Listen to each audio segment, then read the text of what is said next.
انسان کے اندر سب سے زیادہ طاقتور جذبہ محبت کا جذبہ ہے، اور محبت دراصل دلی تعلق کا نام ہے۔ گہرے دلی تعلق کے ساتھ جب آپ کسی کو چاہنے لگیں تو اسی کو محبت کہا جاتا ہے۔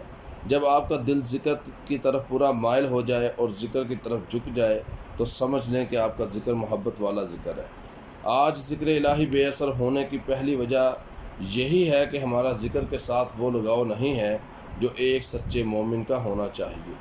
ذکر الہی میں پیار، جذبہ، شوق اور لگن نظر نہیں آتی، اور نتیجہ یہ نکلتا ہے کہ ہم ذکر کی برکات اور اس کے ثمرات سے محروم رہتے ہیں۔ ذکر الہی میں محبت یہ ہے کہ جب آپ اللہ کا ذکر کریں تو پورے اہتمام کے ساتھ کریں، اپنی کوشش کے مطابق طہارت سمیت دیگر آداب ذکر بھی ملحوظ خاطر رکھیں۔ ذکر کرتے وقت آپ کے دل و دماغ پر یہ تصور چھا جانا چاہیے کہ آپ اس وقت دنیا کا سب سے عظیم و شان کام کر رہے ہیں۔ جب آپ اللہ کا ذکر کریں تو اللہ تعالیٰ کے تخلیقی کمالات کو اپنے سامنے رکھیں اور اللہ ہی کو اپنی محبتوں کا مرکز سمجھیں۔ اسی بات کو اللہ تعالیٰ نے ان الفاظ کے ساتھ بیان فرمایا ہے، والذین آمنوا اشد حبا للہ، اور جو ایمان والے ہیں وہ سب سے زیادہ اللہ سے محبت رکھنے والے ہیں۔ محبت ذکر الہی کی بنیاد ہے۔ دوسرے لفظوں میں یوں سمجھ لیں کہ جس طرح سر کے بغیر باقی دھڑ کسی کام کا نہیں ہے، اسی طرح محبت کے بغیر محض ذکر کا لفظی تکرار انسان کو کوئی فائدہ نہیں دیتا۔ ذکر الہی کے معاملے میں اپنی بد دلی، بد ذوقی اور بے توجہی کو ختم کریں۔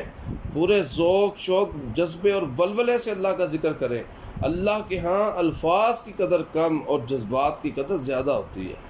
ذکر الہی کے ساتھ سچی محبت کی اعلیٰ کیفیت یہ ہے کہ آپ اپنے غموں کو بھی ذکر الہی میں ڈال دیں، اور جب بھی اپنے دکھ، درد اور پریشانی کا اظہار کریں تو قرآن و حدیث سے پیاری پیاری دعاؤں کا انتخاب کریں۔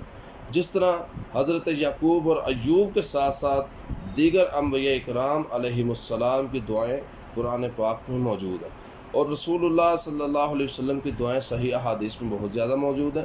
یاد رکھیں، اللہ کا ذکر بہت بڑی چیز ہے، اور اس کے ذریعے بہت ساری برکات صرف اسی صورت میں حاصل ہوں گی کہ آپ اس کو بڑی محبت اور خشیت سے کیا کریں۔